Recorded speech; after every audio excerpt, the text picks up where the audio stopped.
இன்னைக்கு வீடியோல நிறைய படத்தோட வசூலை பார்க்க போறோம். முக்கியமா கேப்டன் பிரபாகரன் ரீ ரிலீஸ், கூலி திரைப்படத்தோட வசூல். இது இல்லாம லோகா அப்படிங்கிற ஒரு மலையாள படம் அடிச்சு துவம்சம் பண்ணிடுச்சு. நேத்தெல்லாம் பெரிய வசூல். இன்னும் சில படங்களோட வசூலை பார்க்க போறோம். அதெல்லாம் என்னென்ன படம் அப்படிங்கறத வீடியோக்குள்ள பார்த்துடலாம். நேத்து வீடியோல நான் ஒரு ஃப்ரேம் ஒன்று வச்சிருந்தேன். இப்ப நான் ஸ்கிரீன்ல காட்டுறேன் பாருங்க. இதுதான். இதை நிறைய பேர் கரெக்டா கெஸ் பண்ணியிருந்தீங்க. ஆமாங்க, இதே கோவில் படத்துல நான் பாடும் மௌனராகம் அப்படிங்கிற பாட்டு. ஸோ அந்த தேட்டருக்குள்ள ஒரு ஸ்டேஜுக்குள்ள நம்ம மோகன் என்ட்ரி கொடுப்பாரு. அதுதான் ஃப்ரேம். இதை கரெக்டாக கெஸ் பண்ண முதல் 5 பேர் மிஸ்டர் மணிவண்ணன், பாபு சந்திரசேகர், ஆஷிக் மீரான், முகமது அரஃபத், அப்புறம் ராஜா மணி சந்திரசேகர். இந்த 5 பேர் தான் முதல்ல கரெக்டாக கெஸ் பண்ணியிருக்காங்க. இன்னைக்கு ஒரு ஃப்ரேம் ஒன்று வச்சிருக்கேன். அது என்ன ஃப்ரேம், என்ன படம் அப்படிங்கிறத கெஸ் பண்ணுங்க.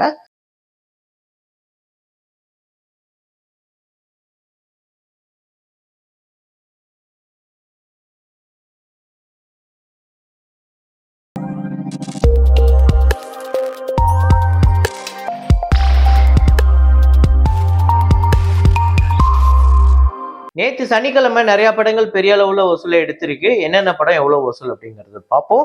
வார் 2 டே 17 இந்தியாவில் 1,25,00,000, உலகம் முழுக்க 1,40,00,000. டோட்டலா இந்தியாவில் இந்த படம் 278,31,00,000, உலகம் முழுக்க 353,25,00,000 வசூல் பண்ணியிருக்கு. 400 கோடி பட்ஜெட். பரமசுந்தரி அப்படிங்கிற படம் டே 2 இந்தியாவில் 11,15,00,000, உலகம் முழுக்க 16,25,00,000. 19,80,00,000 இந்தியாலையும், உலகம் முழுக்க 26,35,00,000 வசூல் பண்ணியிருக்கு. Super collection. இது செகண்ட் டே அடிச்சு தம்சம் பண்ணிடுச்சு. 60 கோடி பட்ஜெட். வேஷ் லெவல் 2 அப்படிங்கிற ஒரு குஜராத்தி திரைப்படம் டே 4 இந்தியாவில் 2,30,00,000 வசூல் பண்ணியிருக்கு. டோட்டலா இந்தியாவில் இந்த படம் 5,70,00,000. 8 கோடி பட்ஜெட். நல்ல கலெக்ஷன் வந்துகிட்டு இருக்கு. சூ ஃப்ரம் ஷோ அப்படிங்கிற படம் டே 37 கர்நாடகாவில் 65,00,000, உலகம் முழுக்க 72,00,000. டோட்டலா 95,54,00,000 கர்நாடகாலையும், 117,42,00,000 உலகம் முழுக்க வசூல் பண்ணியிருக்கு. வெறும் 5 கோடி தான் பட்ஜெட். மகாவதார் நரசிம்மா இந்த படத்தோட 37வது நாள் நேற்று சனிக்கிழமை இந்தியாவில் 2,85,00,000, உலகம் முழுக்க 3,10,00,000. டோட்டலா 284,40,00,000 இந்தியாலையும், 312,26,00,000 உலகம் முழுக்க வசூல் பண்ணியிருக்கு. 20 கோடி பட்ஜெட். அப்புறம் மலையாளத்துல லோகா சாப்டர் 1 சந்திரா அப்படிங்கிற படம் அடிச்சு துவம்சம் பண்ணிட்டு இருக்கு. நேற்று 3வது நாள் பெரிய வசூல். ஆக்சுவலா தமிழ்நாடு, கர்நாடகா எல்லா இடத்துலயுமே பெரிய கலெக்ஷன் எடுத்திருக்கு. டே 3 கேரளால 4,72,00,000, தமிழ்நாட்டுல 88,00,000, ஆந்திரா தெலுங்கானால 1,25,00,000, கர்நாடகால 1,18,00,000, ரெஸ்ட் ஆஃப் இந்தியால 55,00,000, ஓவர்சீஸ்ல 12,85,00,000 உலகம் முழுக்க. நேத்து மட்டுமே இந்த படம் 21,43,00,000 வசூல் பண்ணியிருக்கு. பெரிய வசூல். இந்த படம் ஒரு பெரிய பிளாக் பஸ்டர், கிட்டத்தட்ட ஒரு 200 கோடி வசூல் படமா அமைய போகுது அப்படிங்கிற மாதிரிலாம் ஒரு டாக் போய்கிட்டு இருக்கு. ஸோ டோட்டலா இந்த படம் கேரளால 10,77,00,000 3 நாள்ல, தமிழ்நாட்டுல 1,33,00,000, ஆந்திரா தெலுங்கானால 1,81,00,000, கர்நாடகால 1,81,00,000, ரெஸ்ட் ஆஃப் இந்தியால 97,00,000, ஓவர்சீஸ்ல 22,95,00,000, 39,64,00,000 வசூல் பண்ணிருக்கு. கிட்டத்தட்ட 40 கோடி கிட்ட இந்த படம் வெறும் 3 நாள்ல கலெக்ட் பண்ணிருக்கு. பெரிய விஷயம். அதாவது இதுல பிக்கஸ்ட் சூப்பர் ஸ்டார்ஸ், பிக்கஸ்ட் பெரிய பிசினஸ் இருக்கக்கூடிய ஆக்டர்ஸ் இருக்காங்க அப்படின்லாம் நம்மளால சொல்லவே முடியாது. அதாவது ஒரு மோகன்லால் படமோ, இல்ல மம்முட்டி படமோ, இல்ல பிருத்திவிராஜ் சுகுமாரன் படமோ, இல்ல ஃபகத் ஃபாசில் படமோ அப்படி ஒரு படம் கிடையாது இது. ரெண்டுமே சின்ன ஸ்டார்ஸ் தான். 2 பேரும். அதுலயும் முக்கியமா கல்யாணி பிரியதர்ஷினி அவங்க தான் இந்த படத்தோட மெயினு. அதுவும் இல்லாம நஸ்லன் அவருமே ஒரு முக்கியமான ரோல்ல பண்ணியிருக்காரு. இந்த படத்துக்கு இவ்வளோ பெரிய கலெக்ஷன், இவ்வளோ பெரிய அளவுல மக்கள் கொண்டாடுறாங்க. இது அதாவது இந்த படத்துல பெருசா பார்க்கப்படுறதே என்னன்னா, இந்த படம் வெறும் கேரளால மட்டும் ஓடாம கர்நாடகா, ஆந்திரா, தெலுங்கானா, தமிழ்நாட்டிலையுமே பெரிய அளவுல கலெக்ஷன் எடுத்திருக்கு. நேத்து இந்தி பெல்ட்லயுமே பெரிய அளவுல நல்ல பிக்கப் இருக்கு. ஸோ ஓவர்சீஸ்ல பெரிய கலெக்ஷனே எடுத்திருக்கு. 40 கோடி 3 நாள்ங்கிறது பெரிய விஷயம். இந்த படம் லைஃப் டைம் கலெக்ஷன் எவ்வளவு எடுக்க போகுதுன்னு பார்ப்போம். இன்னைக்கு எவ்வளவு வரதுக்கு வாய்ப்பு இருக்குன்னு நீங்க நினைக்கிறீங்கிறத கமெண்ட்ல போடுங்க. அப்புறம் ஹிருதய பூர்வம் அப்படிங்கிற படம் டே 3 கேரளால 2,62,00,000, ரெஸ்ட் ஆஃப் இந்தியால 70,00,000, ஓவர்சீஸ்ல 4 கோடி, உலகம் முழுக்க 7,32,00,000. டோட்டலா கேரளால 8,37,00,000, ரெஸ்ட் ஆஃப் இந்தியால 1,75,00,000, ஓவர்சீஸ்ல 12,35,00,000, உலகம் முழுக்க 22,47,00,000 வசூல் பண்ணி இந்த படமே டீசென்டான ஒரு கலெக்ஷன் எடுத்துக்கிட்டு இருக்கு. தொடர்ந்து இன்னைக்கு இதோட நல்ல கலெக்ஷன் வரதுக்கு வாய்ப்பு இருக்கு. இந்த வருஷம் பாருங்களேன், நிறைய சர்ப்ரைஸா நிறைய படங்கள் பாக்ஸ் ஆஃபீஸ்ல பெரிய அளவுல ஹிட் கொடுத்துருக்கு. சையாராவா இருக்கட்டும், சூ ஃப்ரம் ஷோவா இருக்கட்டும், மகாவதார் நரசிம்மாவா இருக்கட்டும், இப்ப லோகா சாப்டர் 1 சந்திராவா இருக்கட்டும், இந்த படங்கள்லாம் நம்ம எதிர்பார்த்ததை விட எக்ஸ்ட்ரானரியா வேற லெவல் பெர்ஃபார்மன்ஸ் பண்ணுது. அதுக்கு முக்கியமான காரணம் அந்த படத்தோட கண்டென்ட்டும் அந்த படத்தோட விஷுவலும் தான்.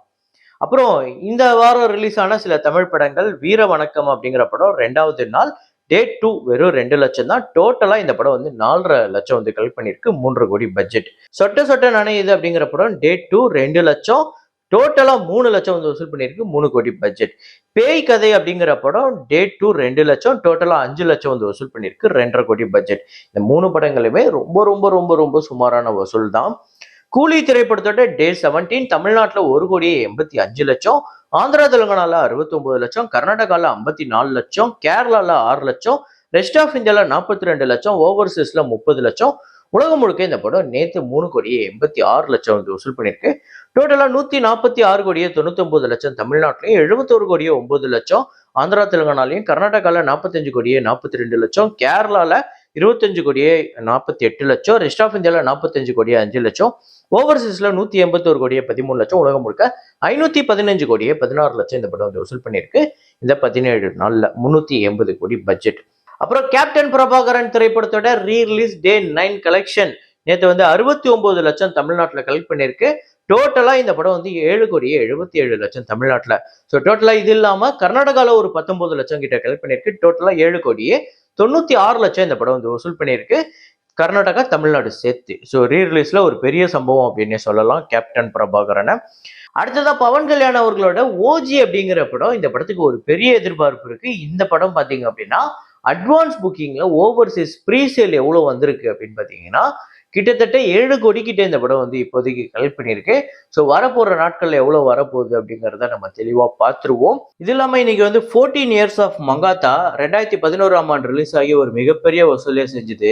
எப்பயுமே பெரிய அளவுல அஜித் அவர்களோட கெரியர்ல பேசப்படக்கூடிய அளவுக்கு ஒரு முக்கியமான ஒரு படம் அப்படின்னே சொல்லலாம்.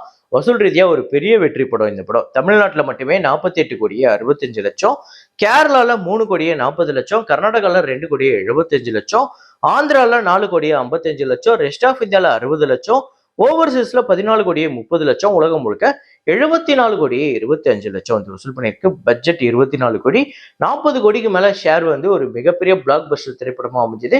இந்த படம் உங்க எத்தனை பேருக்கு ஃபேவரட்டுங்கிறத தாண்டி எத்தனை முறை பார்த்துட்டீங்க அப்படிங்கறத சொல்லுங்க. சில படங்களுக்கு மட்டும்தான் நம்ம வேற ஒரு நடிகரோட ரசிகராவோ இல்ல இந்த நடிகரோட படம் நான் பெருசா பார்க்க மாட்டேன்ப்பா அப்படின்னு சொல்றவங்களா இருந்தா கூட சில படங்கள் அந்த நடிகரோட படத்தை ரொம்ப என்ஜாய் பண்ணி பார்ப்பாங்க. அப்படிப்பட்ட ஒரு படம் தான் மங்காத்தா. எப்படி அஜித்துக்கு அப்படி ஒரு படமோ, விஜய்க்கு அந்த மாதிரி கில்லி, துப்பாக்கி அந்த மாதிரி சொல்லலாம். ஸோ இந்த மாதிரி வேற எந்த படம் அஜித்துக்கு இருக்கு, அதாவது வேற எந்த ஃபேனா இருந்தாலும் இந்த படத்தை செலிப்ரேட் பண்ணுவாங்க அப்படின்னு கிட்டத்தட்ட நான் விசுவாசம்னு கூட சொல்லுவேன். விசுவாசம் கூட எல்லாருமே செலிப்ரேட் பண்ணக்கூடிய ஒரு படம் தான். அந்த மாதிரி வேற என்ன படம் அப்படிங்கிறத கமெண்ட்ல போடுங்க. ஸோ மங்காத்தா உங்க எத்தனை பேர் ஃபேவரட் அப்படிங்கிறதையும் கமெண்ட்ல போடுங்க. இதே மாதிரி ஒரு வீடியோல இதே மாதிரி கலெக்ஷன் ரிப்போர்ட்ல மீண்டும் நான் உங்களை சந்திக்கிறேன். Signing off Rahman.